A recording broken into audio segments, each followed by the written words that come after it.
source, DM, where we've been giving you the stories impacting your lives with the facts and nothing but the facts since today, March 19th, 2013.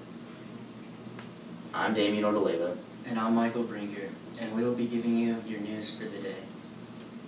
First, in sporting news, the Indiana Hoosiers knocked out the Michigan Wolverines by a score of 72-71, giving the Hoosiers their first outright Big Ten championship in 20 years. The Hoosiers pulled off the victory despite the roaring crowd with the help of Dakota Zeller's great play and late-game heroics.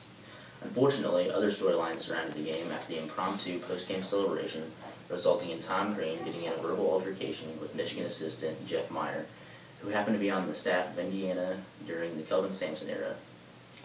Tom Green appeared to go after Meyer and said, "You know what you did. You helped direct our program," referring to the recruiting violations that Meyer was involved in, which led to the demise of Indiana's storied basketball program.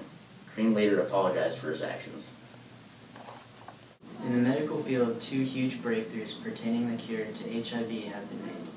The first of which involves a newborn baby of an HIV-positive mother being successfully treated for HIV on March 3rd.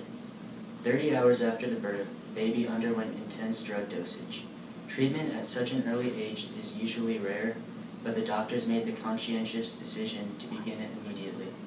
Surprisingly, after treatment, no traces of the virus were found, although there is speculation as to whether or not the baby had HIV to begin with. No prior tests were given to make sure the disease was in fact contracted from the child's mother. Just 2 weeks after the announced cure of the newborn baby, doctors are proclaiming that 14 adults are now deemed cured of HIV after conducting a test with 70 infected people. Early after infection, the patients were treated with antiretroviral drugs, which is a rarity that quickly after infection. After stopping treatment, the virus weakened and became dormant in 14 people, 10 men and 4 women. The patients no longer have to take a gauntlet of prescription drugs to counteract their illness. In local news, a former Brownsburg High School graduate, Paul Meyer, was arrested last week on accusations of choking a woman at a fraternity house near the University of Southern California, Los Angeles campus. Meyer, who was the valedictorian of the BHS class of 2011, is currently a member of the fraternity and is studying chemical and biomolecular engineering.